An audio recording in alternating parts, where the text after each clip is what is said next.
मुंबई के एक फ्लैट के बाहर कई दिनों से अखबार, दूध के पैकेट और खाने पीने का सामान वैसे ही पड़ा था। बाहर शहर अपनी रफ्तार में चल रहा था, लोग आ जा रहे थे, आवाजें थीं, शोर था, लेकिन उस बंद दरवाजे के पीछे एक डरावनी खामोशी जमा हो चुकी थी। पुलिस को जब खबर मिली और दरवाजा तोड़ा गया तो अंदर बॉलीवुड की सबसे ग्लैमरस और चर्चित एक्ट्रेस परवीन बाबी की लाइफलेस बॉडी मिली। वही परवीन बाबी जिनका नाम कभी स्टारडम, स्टाइल और बोल्ड स्क्रीन प्रेजेंस की पहचान हुआ करता था। सबसे चौंकाने वाली बात यह थी कि उनकी मौत भूख, प्यास और डिहाइड्रेशन से जुड़ी बताई गई, जबकि खाने पीने की चीजें उनके दरवाजे के ठीक बाहर पड़ी थी। सवाल यह था कि जिसके पास शोहरत थी, पैसा था, पहचान थी, उसी इंसान का अंत इस तरह अकेलेपन में कैसे हुआ? वह किस डर में जी रही थी? और वह कौन सा मानसिक संघर्ष था जिसने एक सुपरस्टार को अपने ही घर में कैद कर दिया था? यह कहानी सिर्फ एक एक्ट्रेस की सक्सेस स्टोरी नहीं है। यह कहानी है चमकती दुनिया के पीछे छिपे आइसोलेशन, टूटते रिश्तों, मानसिक बीमारी और उस सिस्टम की जिसने वक्त रहते एक इंसान की चीख को ठीक से नहीं सुना। ऐसे सच्चे और गंभीर डॉक्यूमेंट्री टॉपिक्स के लिए चैनल को सब्सक्राइब कर सकते हैं, क्योंकि यहां कहानी को हाइप नहीं, फैक्ट्स और कॉन्टेक्स्ट के साथ समझने की कोशिश की जाती है। अब सवाल यह है कि परवीन बाबी की जिंदगी में वह मोड़ आखिर कब आया जहां से उनका स्टारडम धीरे धीरे डर और अकेलेपन में बदलने लगा। परवीन बाबी की कहानी शुरू होती है 4 अप्रैल 1954 से, जब उनका जन्म गुजरात के जूनागढ़ में एक रॉयल पठान परिवार में हुआ। उनका पूरा नाम परवीन सुल्ताना वली मोहम्मद खानजी बाबी था। परिवार की सामाजिक हैसियत अच्छी थी, लेकिन उनकी जिंदगी की पहली बड़ी चोट बचपन में ही आ गई।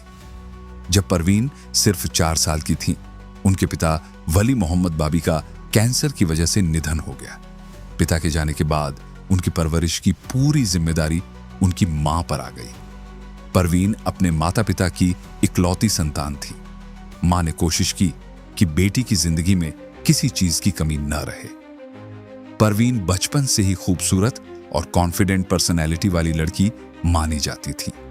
उन्होंने शुरुआती पढ़ाई जूनागढ़ में की और बाद में अहमदाबाद के सेंट जेवियर कॉलेज में पढ़ने पहुंची। कॉलेज के दिनों में ही उनकी पर्सनैलिटी लोगों का ध्यान खींचने लगी। इसी दौरान उन्हें मॉडलिंग के ऑफर्स मिलने शुरू हुए और धीरे धीरे उनका रुझान कैमरा और ग्लैमर की तरफ बढ़ गया। यह वक्त 1970 का था, जब परवीन बाबी ने मॉडलिंग की दुनिया में कदम रखा। 1972 तक वह मॉडलिंग असाइनमेंट्स कर रही थी। फिर एक दिन अहमदाबाद में एक फिल्म की शूटिंग चल रही थी। परवीन अपनी सहेलियों के साथ बस शूटिंग देखने गई थी। वह भीड़ में खड़ी थी, लेकिन उनकी मौजूदगी भीड़ में छिपी नहीं रह सकी। डायरेक्टर BR इशारा की नजर उन पर पड़ी। उन्हें परवीन का चेहरा, पर्सनैलिटी और स्क्रीन अपील अलग लगी। BR इशारा ने वहीं पर परवीन को फिल्म का ऑफर दिया। फिल्म का नाम था चरित्र। परवीन शूटिंग देखने आई थी, लेकिन उसी दिन उनके सामने फिल्मी दुनिया का दरवाजा खुल गया। इस फिल्म में उन्होंने एक ऐसी लड़की का किरदार निभाया जो गरीबी, मजबूरी और समाज के जजमेंट के बीच गलत रास्ते पर चली जाती है। फिल्म का सब्जेक्ट बोल्ड था और उस दौर के हिसाब से काफी अलग भी। चरित्र बॉक्स ऑफिस पर बड़ी सक्सेस नहीं बन सकी, लेकिन इसने परवीन बाबी को फिल्म इंडस्ट्री में एंट्री जरूर दिला दी। इसके बाद परवीन की किस्मत ने तेज मोड़ लिया। 1974 में उनकी फिल्म मजबूर रिलीज हुई, जिसमें उनके साथ अमिताभ बच्चन थे। उस वक्त अमिताभ बच्चन हिंदी सिनेमा के सबसे बड़े राइजिंग स्टार्स में गिने जाने लगे थे। मजबूर कामयाब रही और यह परवीन बाबी के करियर की पहली बड़ी हिट बन गई। इसके ठीक अगले साल यानी 1975 में परवीन और अमिताभ की दीवार आई। यह फिल्म सिर्फ हिट नहीं हुई, बल्कि हिंदी सिनेमा की आइकॉनिक फिल्मों में शामिल हो गई। दीवार के बाद परवीन बाबी का नाम अचानक बहुत बड़े स्तर पर पहचाना जाने लगा। वह अब सिर्फ नई एक्ट्रेस नहीं थी, वह उस दौर की मॉडर्न, स्टाइलिश और बोल्ड हीरोइन के रूप में देखी जाने लगी। उनकी स्क्रीन प्रेजेंस अलग थी। उस समय की कई हीरोइंस ट्रेडिशनल इमेज में फिट की जाती थी, लेकिन परवीन बाबी अर्बन, फैशनेबल और कॉन्फिडेंट फीमेल आइडेंटिटी लेकर आईं। उनकी इमेज ने उस समय के दर्शकों को नया टेस्ट दिया। 1976 में परवीन बाबी ने एक और बड़ी पहचान बनाई जब वह टाइम मैगजीन के कवर पर दिखाई दी। उस वक्त किसी भारतीय फिल्म एक्ट्रेस के लिए यह बहुत बड़ा इंटरनेशनल एक्सपोजर था। बॉलीवुड की ग्लैमर इमेज को ग्लोबल अटेंशन मिलने लगा था और परवीन उसका चेहरा बनकर उभरी। उनका स्टार पावर बढ़ रहा था। प्रोड्यूसर्स उन्हें फिल्म्स ऑफर कर रहे थे और ऑडियंस उन्हें बड़े पर्दे पर देखना चाहती थी। दीवार के बाद परवीन ने कई बड़ी फिल्मों में काम किया। अमर अकबर एंथोनी, काला पत्थर, सुहाग, शान, द बर्निंग ट्रेन और नमक हलाल जैसी फिल्मों ने उनकी पॉपुलैरिटी को और मजबूत किया। अमिताभ बच्चन के साथ उनकी ऑन स्क्रीन पेयरिंग खास तौर पर नोटिस की गई। कई सुपरहिट फिल्मों में दोनों साथ दिखे और यही पेयरिंग आगे चलकर उनकी जिंदगी की सबसे विवादित और दुखद कहानी से भी जुड़ गई, क्योंकि जिस सुपरस्टार के साथ परवीन ने अपने करियर की कई बड़ी सफलताएं देखी, आगे चलकर उसी अमिताभ बच्चन को लेकर उन्होंने गंभीर आरोप लगाए। आरोप इतने बड़े थे कि पूरी फिल्म इंडस्ट्री हैरान रह गई। लेकिन इस मोड़ तक पहुंचने से पहले परवीन बाबी की पर्सनल लाइफ को समझना जरूरी है, क्योंकि उनकी निजी जिंदगी में लगातार टूटते रिश्ते और मानसिक संघर्ष धीरे धीरे एक बड़ी ट्रेजेडी की तरफ बढ़ रहे थे। फिल्म्स में आने से पहले मॉडलिंग के दिनों में परवीन की मुलाकात डैनी डेंजोंगपा से हुई। शुरुआत दोस्ती से हुई, फिर रिश्ता प्यार में बदल गया। दोनों उस वक्त करियर बनाने की कोशिश कर रहे थे। परवीन भी स्ट्रगल कर रही थी और डैनी भी इंडस्ट्री में अपनी जगह तलाश रहे थे। दोनों के बीच रिश्ता सीरियस माना जाने लगा और शादी तक की चर्चाएं होने लगी। कहा जाता है कि दोनों कुछ वक्त तक साथ भी रहे, लेकिन जैसे जैसे परवीन की फिल्म्स हिट होने लगी, उनकी जिंदगी की डायरेक्शन बदलने लगी। शूटिंग, पार्टीज, बड़े प्रोड्यूसर्स, बड़े एक्टर्स और इंडस्ट्री सर्कल, परवीन तेजी से फेम के बीच पहुंच रही थी। दूसरी तरफ डैनी का करियर उस रफ्तार से नहीं बढ़ रहा था। रिश्ते में दूरी आने लगी। दोनों के बीच समझदारी से सेपरेशन हुआ और यह चैप्टर खत्म हो गया। यह परवीन की जिंदगी का पहला बड़ा इमोशनल ब्रेक था, लेकिन आखिरी नहीं। डैनी से अलग होने के बाद परवीन की जिंदगी में कबीर बेदी आए। कबीर बेदी उस समय एक पहचाना हुआ नाम थे। दोनों की मुलाकात एक फिल्म पार्टी में हुई और रिश्ता जल्दी ही आगे बढ़ गया। लेकिन यहां भी कॉम्प्लिकेशन थी। कबीर बेदी पहले से शादीशुदा थे और उनके बच्चे भी थे। परवीन उनके करीब थी और यह रिश्ता इमोशनल लेवल पर काफी स्ट्रांग माना गया। परवीन रिपोर्टेडली इस रिश्ते को बहुत सीरियस देखती थी, लेकिन कबीर बेदी के लिए यह स्थिति आसान नहीं थी। कबीर बेदी पर परिवार की जिम्मेदारियां थीं और करियर भी उनके लिए अहम था। यह रिश्ता करीब 1974 से 1976 तक चला, लेकिन आखिरकार दोनों अलग हो गए। परवीन के लिए यह दूसरा बड़ा इमोशनल सेटबैक था। बाहर से वह ग्लैमरस सुपरस्टार दिख रही थी, लेकिन अंदर उनकी पर्सनल लाइफ लगातार अनस्टेबल होती जा रही थी। इसी दौर में महेश भट्ट उनकी जिंदगी में आए। महेश भट्ट की मुलाकात भी परवीन से फिल्म सर्कल्स में हुई। 1977 के आसपास दोनों के बीच रिश्ता शुरू हुआ। परवीन महेश भट्ट के करीब आई और दोनों साथ रहने लगे। लेकिन एक बार फिर वही बात थी। महेश भट्ट पहले से शादीशुदा थे और उनकी बेटी पूजा भट्ट भी थी।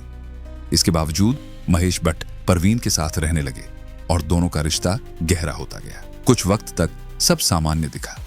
परवीन अपने करियर में बिजी थी, महेश भट्ट अपने काम में लगे थे और दोनों साथ जिंदगी आगे बढ़ाने की कोशिश कर रहे थे। लेकिन लगभग 2 साल बाद 1979 में परवीन को एक गंभीर पैनिक एपिसोड आया। यह सिर्फ मूड स्विंग या सामान्य स्ट्रेस नहीं था। महेश भट्ट के लिए उस हालत में परवीन को संभालना मुश्किल हो गया। जब उन्हें ट्रीटमेंट के लिए डॉक्टर्स के पास ले जाया गया, तब पहली बार उनकी मेंटल हेल्थ कंडीशन को लेकर गंभीर बात सामने आई। परवीन बाबी को पैरानॉइड स्किज़ोफ्रेनिया से जूझती बताया गया। इस कंडीशन में इंसान को लगातार डर, शक और कॉन्स्पिरेसी जैसी फीलिंग्स हो सकती हैं। उसे लग सकता है कि लोग उसके खिलाफ हैं, उसे नुकसान पहुंचाना चाहते हैं या उसके आसपास कुछ खतरनाक चल रहा है। परवीन की जिंदगी में यही डर धीरे धीरे बहुत गहरा होता गया। महेश भट्ट परवीन को इलाज के लिए अलग अलग डॉक्टर्स के पास ले गए। दवाइयां शुरू हुई, ट्रीटमेंट की कोशिश हुई, लेकिन स्थिति आसान नहीं थी। वह कभी कभी बिल्कुल नॉर्मल रूटीन में रहती, शूटिंग पर जाती, अपना काम करती, लोगों से बात करती। फिर अचानक पैनिक एपिसोड्स आते और सब कुछ बदल जाता। आसपास के लोगों के लिए यह समझना मुश्किल था कि एक सुपरस्टार अंदर से कितनी बड़ी लड़ाई लड़ रही है। महेश भट्ट ने परवीन के पास्ट को समझने के लिए डैनी डेंजोंगपा से भी मुलाकात की। डैनी ने बताया कि पहले भी परवीन का बिहेवियर अचानक बदल जाया करता था, कभी बहुत गुस्सा, कभी बेचैनी, कभी अचानक इमोशनल रिएक्शन। उस वक्त किसी को यह साफ नहीं था कि मामला मेंटल हेल्थ से जुड़ा हो सकता है। लोग इसे पर्सनैलिटी या टेम्परामेंट समझते रहे, लेकिन अब तस्वीर धीरे धीरे साफ हो रही थी। 1982 आते आते परवीन की कंडीशन ज्यादा गंभीर होती दिखने लगी। उसी साल उनकी अमिताभ बच्चन के साथ नमक हलाल रिलीज हुई, जो सुपर हिट रही। लेकिन बताया जाता है कि शूटिंग के दौरान उन्हें कई बार पैनिक एपिसोड्स हुए। इसी समय उनके और अमिताभ बच्चन के बीच दूरी और तनाव की बातें भी सामने आने लगी। यह तनाव बाद में एक बड़े विवाद में बदल गया। परवीन बाबी और अमिताभ बच्चन ने साथ में कई सक्सेसफुल फिल्म्स दी थी, लेकिन परवीन धीरे धीरे अमिताभ को लेकर बहुत सस्पिशियस होने लगी। कुछ चर्चाओं में यह भी कहा गया कि परवीन अमिताभ के काफी करीब आना चाहती थी, लेकिन अमिताभ उस समय अपनी मैरिड लाइफ, करियर प्रेशर और रेखा के साथ लिंकअप की खबरों की वजह से पहले ही मीडिया अटेंशन में थे। परवीन और अमिताभ के किसी पर्सनल रिलेशनशिप के पुख्ता सबूत कभी सामने नहीं आए। अमिताभ ने भी ऐसे किसी रिश्ते से इनकार किया। यही बात इंपॉर्टेंट है। परवीन के आरोपों को समझते वक्त ये याद रखना जरूरी है कि उनके मेंटल हेल्थ स्ट्रगल का असर उनकी सोच और परसेप्शन पर पड़ रहा था। जो बातें उन्हें सच लगती थीं, वे कई बार मेडिकल कंडीशन से प्रभावित हो सकती थी। इसलिए इस कहानी को गॉसिप की तरह नहीं, बल्कि एक इंसान की बीमारी और टूटते भरोसे की तरह देखना जरूरी है। नमक हलाल के बाद परवीन की जिंदगी और कॉम्प्लिकेटेड हो गई। महेश भट्ट के साथ उनका रिश्ता भी कमजोर पड़ रहा था। बीमारी बढ़ रही थी, डर बढ़ रहा था और उनका बिहेवियर अनप्रिडिक्टेबल होता जा रहा था। महेश भट्ट उस वक्त यूजी कृष्णमूर्ति को बहुत मानते थे। जब उन्होंने कृष्णमूर्ति से परवीन की कंडीशन और अपने रिलेशनशिप के बारे में बात की, तो उन्हें सलाह दी गई कि वह परवीन से दूरी बना ले। महेश भट्ट के लिए यह फैसला आसान नहीं था, लेकिन उन्होंने परवीन से अलग होने का मन बना लिया। जब वह परवीन से इस बारे में बात करने उनके घर पहुंचे, तो परवीन बुरी तरह टूट गई। उन्होंने आधी रात को परवीन का घर छोड़ दिया, लेकिन परवीन महेश भट्ट को रोकने के लिए आधे अधूरे कपड़ों में ही सड़कों पर दौड़ती हुई घर से बाहर आ गई, लेकिन महेश भट्ट नहीं रुके। महेश भट्ट ने बाद में इस इंसिडेंट का जिक्र करते हुए बताया कि जब वह घर से बाहर निकले तो परवीन अपने होश खो बैठी और अर्धनग्न अवस्था में उनके पीछे भागी। यह घटना परवीन की जिंदगी के सबसे पेनफुल और डिस्टर्बिंग मोमेंट्स में गिनी जाती है। उस रात के बाद महेश भट्ट और परवीन बाबी का रिश्ता लगभग खत्म हो गया। यह ब्रेकअप सिर्फ एक रिलेशनशिप का अंत नहीं था, यह परवीन के लिए इमोशनल सपोर्ट के एक और सहारे का टूटना था। कुछ ही वक्त बाद 1983 में परवीन अचानक मुंबई और फिल्म इंडस्ट्री से गायब हो गईं। उन्होंने न कोई पब्लिक स्टेटमेंट दिया, न किसी को डिटेल में बताया कि वह कहां जा रही हैं। उनके अचानक गायब होने से इंडस्ट्री में हलचल मच गई। परवीन ने कई फिल्म्स साइन कर रखी थी। कुछ फिल्मों की शूटिंग आधी से ज्यादा हो चुकी थी। उनके न मिलने से प्रोड्यूसर्स को भारी नुकसान होने लगा। कुछ फिल्म्स किसी तरह रिलीज हो गईं, लेकिन कुछ प्रोजेक्ट्स अटक गए। दोस्तों, रिश्तेदारों और इंडस्ट्री कॉन्टैक्ट्स में किसी को साफ पता नहीं था कि परवीन कहां है। असल में परवीन बाबी भारत छोड़कर अमेरिका चली गई थी। उनकी उम्मीद थी कि वहां बेहतर इलाज मिलेगा और वह अपनी मेंटल हेल्थ कंडीशन से बाहर आ पाएंगी। इसके बाद करीब 6 साल तक वह अमेरिका और यूरोप के अलग अलग हिस्सों में ट्रीटमेंट और स्टेबिलिटी की तलाश में रही, लेकिन उनकी कंडीशन पूरी तरह ठीक नहीं हो सकी। वह जितना इलाज ढूंढती गईं, उतना ही अकेलापन और कंफ्यूजन उनके आसपास बढ़ता गया। 1989 में परवीन वापस मुंबई लौटी, लेकिन जब वह लौटी तब बहुत कुछ बदल चुका था। उनका फिल्म करियर लगभग खत्म हो चुका था। इंडस्ट्री में उनकी बीमारी की बातें फैल चुकी थी। लोग उन्हें सिंपैथी से कम और फियर या डिस्टेंस से ज्यादा देखने लगे थे। जिस दुनिया ने कभी उन्हें ग्लैमर क्वीन बनाया था, वही दुनिया अब उनसे दूर खड़ी थी। भारत लौटने के बाद परवीन ने अमिताभ बच्चन के खिलाफ पुलिस कंप्लेंट और लीगल केस किया। उनका आरोप था कि अमिताभ उन्हें मरवाना चाहते हैं और उनके पीछे लोग लगाए गए हैं। यह आरोप बहुत गंभीर था क्योंकि अमिताभ उस वक्त देश के सबसे बड़े सुपरस्टार्स में थे। लेकिन इन्वेस्टिगेशन और कोर्ट प्रोसेस में यह बात सामने आई कि परवीन मेंटल हेल्थ कंडीशन से जूझ रही थी। मेडिकल रिपोर्ट्स देखी गईं और केस को आधारहीन मानकर खारिज कर दिया गया। सिर्फ अमिताभ ही नहीं, परवीन ने कई पावरफुल लोगों, film industry personalities, government agencies, CIA और इंटरनेशनल माफिया तक पर अपने खिलाफ साजिश रचने के आरोप लगाए। उनके लिए यह शक रियल था, लेकिन बाहर की दुनिया के लिए यह उनकी इलनेस का पेनफुल सिम्टम था। धीरे धीरे मीडिया भी उन्हें सीरियस एक्ट्रेस से ज्यादा विवादित बयान देने वाली अकेली और परेशान स्टार के रूप में पेश करने लगा। यहां से परवीन बाबी का आइसोलेशन और गहरा हो गया। लोग उनसे दूर होने लगे। इंडस्ट्री के पुराने रिश्ते टूट गए। वह मुंबई के जुहू वाले फ्लैट में अकेली रहने लगी। वह किसी को अंदर नहीं आने देती थी। दूध, अखबार और खाने पीने का सामान दरवाजे पर रखवाती। पैसे भी दरवाजे के नीचे से देती। उन्हें डर था कि कोई उनके खाने में जहर मिला सकता है। भरोसा लगभग खत्म हो चुका था। एक समय था जब Parveen parties, shoots, magazine covers और फिल्म प्रीमियर्स का चेहरा थी। अब वही परवीन अपने ही घर में बंद रहने लगी थी। बाहर से लोग उन्हें एक्सीसेंट्रिक कहकर डिसमिस कर देते थे, लेकिन अंदर एक बीमार, डरी हुई और अकेली इंसान अपने सर्वाइवल से लड़ रही थी। वह ज्यादातर दूध और बिस्कुट्स पर जिंदगी काट रही थी। बीमारी ने उनके शरीर और मन दोनों को कमजोर कर दिया था। फिर जनवरी 2005 आया। जुहू के उस फ्लैट के बाहर अखबार और दूध के पैकेट कई दिनों तक पड़े रहे। पहले यह नॉर्मल लगा, फिर लोगों को शक हुआ। दरवाजे के अंदर से स्मेल आने लगी। सोसाइटी के लोगों ने पुलिस को खबर दी। पुलिस पहुंची, दरवाजा तोड़ा गया और अंदर जो देखा गया उसने बॉलीवुड की चमकती दुनिया को फिर एक बार कठोर सवालों के सामने खड़ा कर दिया। परवीन बाबी अपने बिस्तर पर मृत पाई गईं। शुरुआती जांच से लगा कि उनकी मौत कुछ दिन पहले ही हो चुकी थी। कमरे में दवाइयां, अखबार और बिखरा हुआ सामान मिला। पोस्टमार्टम में सामने आया कि उनके पेट में खाना नहीं था।